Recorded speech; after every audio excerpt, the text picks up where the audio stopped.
Okay, starting with 11th chapter, that is magnetic materials. In this chapter we'll be just studying 5 topics. So first topic is introduction. Magnetic monopoles do not exist. This means if you have a magnet always has 2 poles. If you try to cut the magnet from anywhere, if you try to cut the magnet, then there will be 2 pieces of magnet. If you cut this magnet, there will be 2 pieces of magnet, and again at this end we'll be having a north pole, and at this end we'll be having a south pole. Means after cutting this, here exists south pole and here exists north pole. If you try to cut this magnet, then there will be 2 parts. Again here it will be north and south. Again here it will be north, and here it will be south. So a magnet cannot only have a north pole or a south pole. Always there will be 2 poles with the magnet. ठीक है, कभी भी कोई magnet के पास एक पोल नहीं हो सकता, हमेशा 2 पोल होंगे. जितना भी छोटा तुम कर दो मैग्नेट को, उतने छोटे में भी मैग्नेट के पास 2 पोल्स होंगे.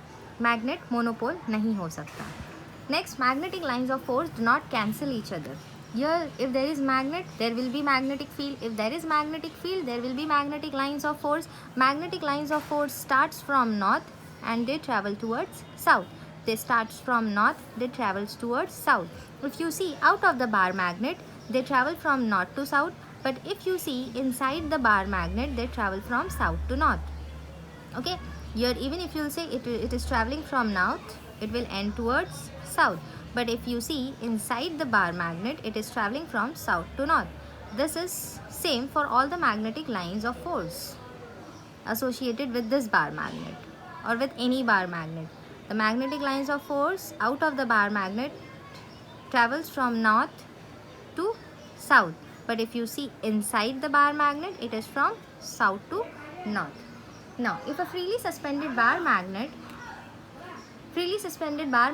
always tries to align itself in geographical north-south direction. Now, if you see the compass over here, I am just trying to show how the magnet aligns itself in geographical north-south direction. This is my geographical north direction. Now, I don't have a bar magnet, so I have used my eraser. And at place of bar magnet, this is north pole and this is south pole. If I am freely suspending my bar magnet, so my bar magnet will try to align itself in geographical north-south direction. How? Bar magnet ka north will be pointing towards, like see, it will be, it is not a bar magnet, so it will not align itself. I'll have to hold it and this make its alignment in north-south direction. Now if you notice, my north of the bar magnet is pointing towards the geographical north direction. Now see, now it will be clear. So this is how a bar magnet, if it is freely suspended, it will move and finally at end it will try to align itself in north-south direction, and then it will be at rest. Okay, and how it aligns? It moves, and then finally after moving it will align at north-south direction. This is how it aligns itself in geographical north-south direction. That's the north pole of the bar magnet will be pointing towards the geographical north. So a freely suspended bar magnet is also used for finding, this property of bar magnet is useful in navigations to find out the directions of north, south. So north-south directions. Now coming to second part of our topic. First was introduction. Second is origin of magnetism. मतलब ये magnet वाली quality normal materials में कहाँ से आई? Origin of magnetism in materials में magnetism वाली quality कैसे आई? Now we know that materials और matter is made up of number of atoms. ठीक है. Now what is atom made up of? Electron which revolves around the nucleus. A nucleus has neutron and proton, right? So if I try, this is my nucleus and this is the orbit in which my electron is revolving. So due to orbital motion of electron and due to the spin motion of the electron. ठीक है. एक तो क्या है, अपने अर्थ देख लो. अपना अर्थ सन के अराउंड रिवॉल्व होता है और खुद भी घूमता है, दैट इज़ माई, ऐसे खुद भी घूमता है, दैट इज़ वॉट, मतलब ऐसे भी घूमता है, वो हो गया orbital motion, that is revolution. और ये रिवॉल्व होते होते वो रोटेट भी होता है, ये जो देखो दिस इज़ रोटेशन, खुद में घूमना, खुद में स्पिन होना, that is spin motion of electron. So due to orbital motion and spin motion, we have magnetic dipole moment. मतलब जब ये इलेक्ट्रॉन ऑर्बिटल मोशन करता है और स्पिन मोशन करता है तो वहाँ पर मैग्नेट बन जाता है, ठीक है। क्यों मैग्नेट बन जाता है? अब इलेक्ट्रॉन अगर फ्लो कर रहा है किसी लूप में, या किसी इलेक्ट्रॉन फ्लो कर रहा है और वहाँ पर लूप बना रहा है, तो वहाँ पर अगर नहीं भी बना रहा, चलो अगर इलेक्ट्रॉन मूव कर रहा है तो वहाँ पर क्या होगा? करंट होगा। If there is a flow of electron there will be current, if there is current there will be magnetic field. Magnetic field है मतलब वहाँ पर मैग्नेट है, बराबर। तो अगर मैग्नेट है तो उसको वहाँ पर मैग्नेटिक डाइपोल मोमेंट भी है, बराबर। अगर मैग्नेट है तो उसका कुछ ना कुछ मोमेंट होगा, उसका कुछ ना कुछ अमाउंट होगा कि स्ट्रॉन्ग मैग्नेट बन रहा है या वीक मैग्नेट बन रहा है, बराबर। सो वो बना किसके वजह से? Orbital motion of electron and spin motion of electron. Electron है किस में? एटम्स में। एटम्स किस में है? मटेरियल्स में। सो इनडायरेक्टली मैग्नेटिज्म आ गया मटेरियल्स में, due to whom? Due to the orbital and spin motion of electrons. This is how magnetism originated in materials. Okay, now we'll be studying about orbital motion of electron in detail and spin motion of electrons, not in detail, just a small study about spin motion of electrons, but orbital motion of electron will be studied in detail. That will be under this origin of magnetism in materials. Okay. So my next topic is magnetic dipole moment, और it is also known as dipole. क्यों बोला? Magnet has two poles, north and south. Magnetic moment बोलो या magnetic dipole moment बोलो, one and the same. Magnetic moment of an electron which is revolving around the nucleus of an atom. Okay, this is our another topic. Now in this is my nucleus and this is the orbit in which my electron will be revolving. Suppose electron is revolving in anti-clockwise direction, so current will be in clockwise direction. I have told that earlier that if there is electron, if there is flow of electron, there will be current. Now this electron is orbiting in this orbit, so that is we have orbital magnetic dipole moment as MORB, ठीक है। हुआ क्या? ये electron इस orbit में घूम रहा था, ठीक है। ये इलेक्ट्रॉन इस ऑर्बिट में घूम रहा था। इलेक्ट्रॉन घूम रहा है मतलब वहाँ पर करंट है, करंट है मतलब वहाँ पर मैग्नेटिक फील्ड है, मैग्नेटिक फील्ड है मतलब वहाँ पर मैग्नेट है। कौन मैग्नेट है? ये जो करंट का लूप, ये जो लूप है, ये जो ऑर्बिट है, this orbit behaves as a current loop and due to this we have orbital magnetic dipole moment. ये करंट लूप की वजह से हमारे पास मैग्नेटिक फील्ड है, और मैग्नेटिक फील्ड है मतलब ये करंट लूप जो है वो मैग्नेट के जैसा बिहेव कर रहा है। अगर मैग्नेट के जैसा बिहेव कर रहा है तो उसका मैग्नेटिक डाइपोल मोमेंट होना चाहिए, ठीक है। वो कितना स्ट्रॉन्ग है, कैसा है, वो ऑर्बिटल मोशन की वजह से, ऑर्बिटल मोशन ऑफ इलेक्ट्रॉन, तो इसलिए हम लोग उसको बोलते हैं ऑर्बिटल मैग्नेटिक डाइपोल मोमेंट। मतलब इलेक्ट्रॉन के ऑर्बिटल मोशन की वजह से जो मैग्नेट बनता है वहाँ पर, या जो करंट लूप मैग्नेट के जैसे बिहेव करती है, वो उसकी क्वालिटी क्या है। So magnet orbital magnetic dipole moment या ऑर्बिटल मैग्नेटिक मोमेंट भी बोल सकते हैं, depends on the current and the area enclosed by the loop. Suppose I is the current associated with this orbiting electron. ये जो electron move कर रहा है यहाँ पर, या ऑर्बिटल मोशन कर रहा है, उसकी वजह से I करंट जनरेट हुआ करंट लूप में. और A is the area enclosed by this loop. Okay. Now,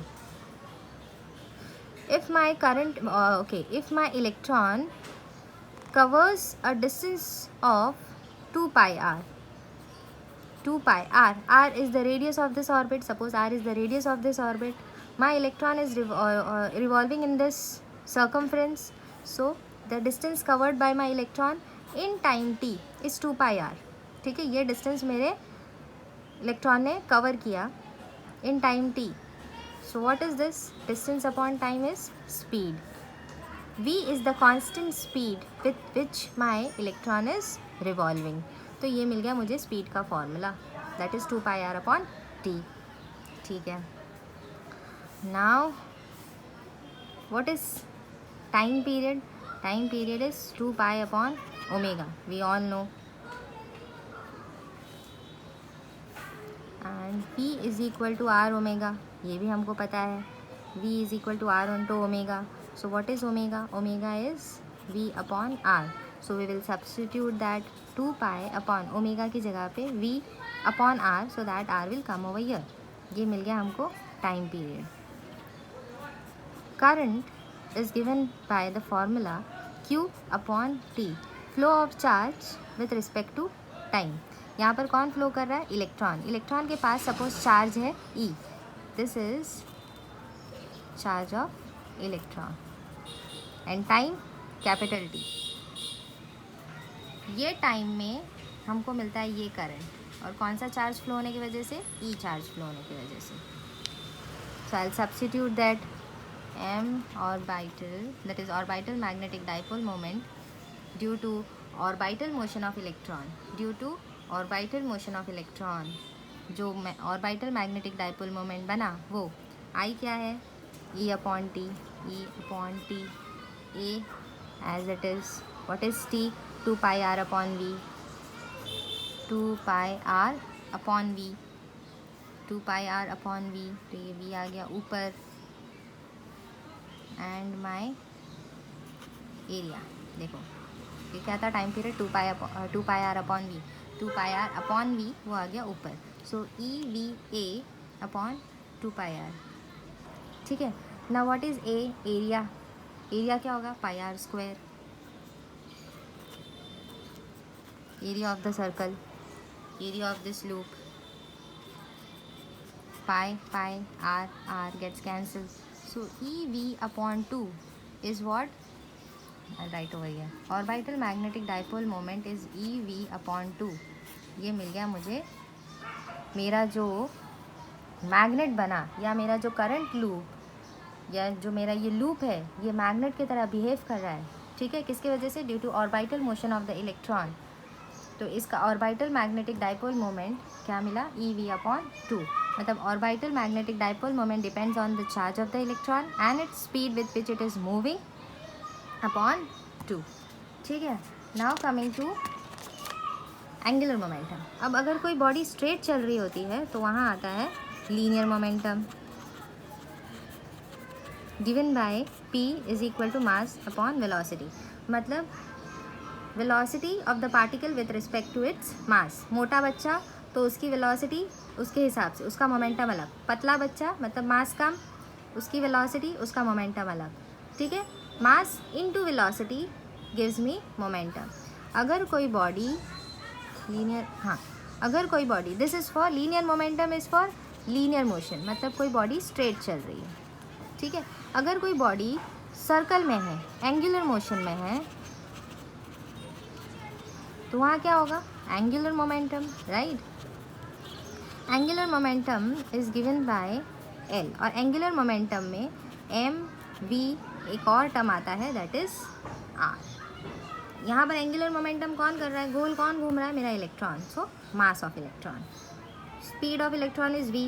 R is the radius of that orbit. तो ये मिल गया एंगुलर मोमेंटम. अच्छा, ये एंगुलर मोमेंटम, ये वाला जो एंगुलर मोमेंटम है, ये किसकी वजह से मिला? अपना इलेक्ट्रॉन गोल घूम रहा है इस ऑर्बिट में.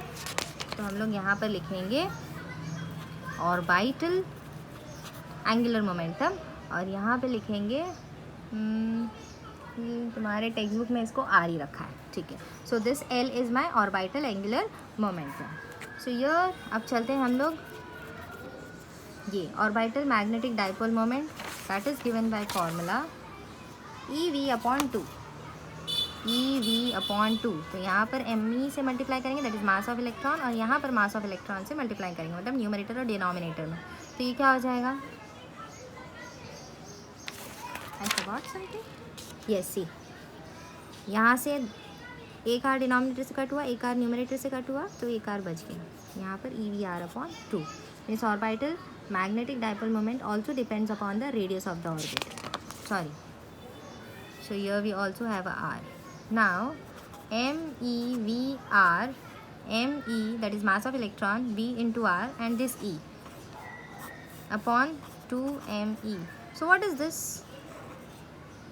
If you see from 1, it is orbital angular momentum. So can I write orbital magnetic dipole moment is equal to E/2ME. Whatever terms are left, I'll write that, into, at place of M, that is mass of electron, MEVR, I'll write L.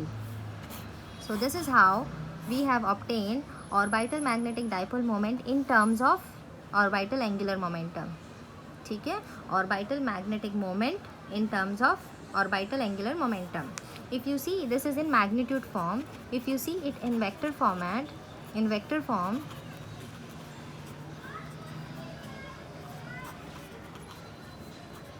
here we'll have a negative sign, means if orbital magnetic moment is in the upward direction, orbital angular momentum it will be in the downward direction.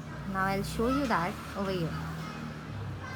Now in this case our electron was moving in the clockwise direction. If the electron is moving in the clockwise direction, current will flow in the anti-clockwise direction. Use your right hand. If your current is flowing in the anti-clockwise direction, your magnetic field will be upwards, means this will be the direction of your magnetic field. So direction of magnetic field and direction of orbital magnetic moment is same. So if orbital magnetic moment is upwards, your orbital angular momentum will be downwards. Okay, this is what is given in your textbook. Now coming to Bohr, ये हमारे scientist थे, इन्होंने बहुत सारे postulates दिए। तो इनके second postulate के हिसाब से जो for hydrogen atom has 1 electron, यहाँ पर हम एक ही इलेक्ट्रॉन की बात कर रहे हैं। So according to Bohr, second postulate of hydrogen atom, angular momentum is equal to n, that is integral multiple, कोई भी number integer, into h/2 pi. n is the number of orbit. Now according to Bohr, angular momentum is nh/2 pi, right? I have told this, but we have seen that orbital magnetic moment is equal to orbital magnetic moment is equal to E/2me into L. So can I write E/2me into nh/2 pi? Yes, I can write. So this will become NEH/2, 2s are 4, 4 pi me. This is my new formula for orbital magnetic moment, right? Now for first orbit, n is equal to 1. So in that case, orbital magnetic moment will be EH/4 pi me. This term is known as Bohr magneton. Now here, orbital magnetic moment is stated in terms of Bohr magneton. This is Bohr magneton. So orbital magnetic moment is derived in terms of Bohr magneton. And here the value of Bohr magneton is, that is EH/4 pi me. इसका value है 9.274 into 10⁻⁻24 ampere metre square. तुम्हारे text book में लिखा है ampere per metre square, नहीं, but ये है ampere metre square, ठीक है. ये आई वैल्यू किसकी, इसकी, which is equal to what, orbital magnetic moment, starting में हमने क्या बोला था, orbital magnetic moment is equal to current into area. Current किस में कैलकुलेट करते हैं, एम्पियर में, और एरिया एसआई यूनिट में देखें तो मीटर सेंटीमीटर ऐसे, तो एसआई यूनिट में मीटर, मीटर स्क्वायर। तो ऑर्बिटल मैग्नेटिक मोमेंट की यूनिट कैसी होनी चाहिए, एसआई यूनिट होनी चाहिए एम्पियर मीटर स्क्वायर। यहाँ पर जो हम लोग ने ऑब्टेन किया है ऑर्बिटल मैग्नेटिक मोमेंट, उसका वैल्यू है 9.274 इंटू 10⁻24 एम्पियर मीटर स्क्वायर होना चाहिए, ठीक है, क्योंकि इसका unit just now I have showed you it is ampere metre square, ठीक है। And this quantity is known as Bohr magneton. Now coming to gyromagnetic ratio. What is gyromagnetic ratio, यहाँ पर जो ये टर्म है दैट इज, यहाँ बताती है, ये वाले फॉर्मूले में ये जो टर्म हमने ऑब्टेन किया था, ये टर्म है gyromagnetic ratio. This term is gyromagnetic ratio. Again I repeat, this term is gyromagnetic ratio, ठीक है। अच्छा, for first orbit n is equal to 1, तो ये जो वैल्यू आ गई दैट इज EH/4πme, इसको बोलते हैं बोर मैग्नेटॉन, ये वाला। अगर n की वैल्यू 1 सब्स्टिट्यूट कर दूँ तो जो भी वहाँ पर टर्म्स लिखे हैं उनको हम बोलते हैं बोर मैग्नेटॉन। n की value for second orbit, n का वैल्यू 2 पुट कर दो, so orbital magnetic moment second orbit में कितना होगा, ठीक है, वो पता चलेगा। ऑर्बिटल मैग्नेटिक मोमेंट 3 पुट कर दो तो थर्ड ऑर्बिट में कितना होगा, ठीक है। मतलब ये करंट लूप जो मैग्नेट के जैसे बना हुआ है, ठीक है। तो फर्स्ट ऑर्बिट में यहाँ पर ये जो फर्स्ट लूप है, ये फर्स्ट करंट लूप, ये मैग्नेट के जैसा बिहेव कर रहा है, तो इसका ऑर्बिटल मैग्नेटिक डायपोल मोमेंट कितना होगा, वो यहाँ से हम लोग कैलकुलेट कर सकते हैं। n की वैल्यू 1 पुट कर दो, तो जो कि कैलकुलेट कर दिया है 9.274 इंटू 10⁻24 एम्पियर मीटर स्क्वायर, ठीक है। अगर सेकेंड ऑर्बिट लेती हूँ, सेकेंड ऑर्बिट में भी इलेक्ट्रॉन घूमेगा, तो वो बन जाएगा करंट लूप। तो वहाँ पर वो मैग्नेट जो लूप है, करंट लूप, वो मैग्नेट के जैसे बिहेव करेगा, तो उसका orbital magnetic moment find out करना होगा। तो यहाँ पर 2 पुट कर दो और कैलकुलेट कर लो। कैसे कैलकुलेट करेंगे, ई तो अपना चार्ज है, H is Planck's constant, mass of electron we know all the values, put करो and then you can calculate how the second loop means you can calculate the orbital magnetic moment of second orbit. उसी तरीके से third orbit, मतलब third orbit electrons flow हो रहे हैं, तो वो करंट लूप बनेगा, मतलब वहाँ पर करंट फ्लो है, that is current loop. Current loop है तो वो लूप मैग्नेट के जैसे बिहेव करेगा, तो उसका ऑर्बिटल मैग्नेटिक मोमेंट कितना होगा, वो हम लोग यहाँ पर 3 पुट करके कैलकुलेट कर सकते हैं। समझ में आया, ये हम लोग ने क्यों किया derivation. Now in this derivation we have just considered orbital, initially मैंने बोला था ऑर्बिटल मोशन ऑफ इलेक्ट्रॉन को हम लोग डिटेल में पढ़ेंगे, तो वो हम लोग ने पढ़ लिया। अब आते हैं spin motion of electron. Spin motion of electron मैंने बताया इलेक्ट्रॉन खुद में भी घूमता है, तो स्पिन मोशन ऑफ इलेक्ट्रॉन की वजह से वहाँ पर होगा स्पिन मैग्नेटिक डाइपोल मोमेंट। जैसे ऑर्बिटल मोशन की वजह से ऑर्बिटल मैग्नेटिक डाइपोल मोमेंट, वैसे स्पिन मोशन की वजह से स्पिन मैग्नेटिक डाइपोल मोमेंट, ये आएगा, ओके। जैसे ऑर्बिटल मोशन में हम लोग ने ऑर्बिटल एंगुलर मोमेंटम देखा L, तो स्पिन मोशन में होगा spin angular momentum. Now spin magnetic dipole moment is given by this ms, और स्पिन एंगुलर मोमेंटम को हम लोग ने सिर्फ कैपिटल S रखा है। वहाँ पर क्या रखा था, ऑर्बिटल एंगुलर मोमेंटम को कैपिटल L, यहाँ पर स्पिन एंगुलर मोमेंटम को S रखा है, ठीक है, और स्पिन मैग्नेटिक डाइपोल मोमेंट को ms। अब इनके डायरेक्शंस देखते हैं।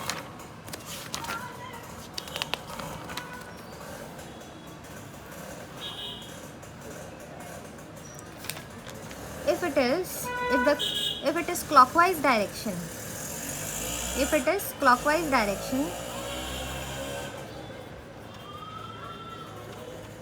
एक क्लॉकवाइज डायरेक्शन के लिए देखते हैं और एक एंटी क्लॉकवाइज देखते हैं।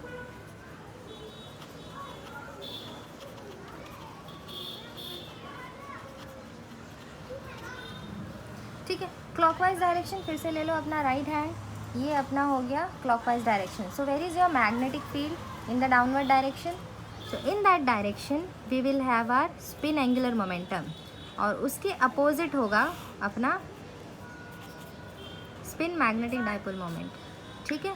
सिमिलरली अगर हम लोग एंटी क्लॉकवाइज डायरेक्शन में जाते हैं तो मैग्नेटिक फील्ड कहाँ पर, ऊपर, मैग्नेटिक फील्ड ऊपर, तो अपना स्पिन एंगुलर मोमेंटम ऊपर और अपना स्पिन मैग्नेटिक डायपोल मोमेंट नीचे। समझा? तो इवन यहाँ पर दोनों अपोजिटली डायरेक्टेड होते हैं for electron. Now total magnetic dipole moment कैसे मिलेगा?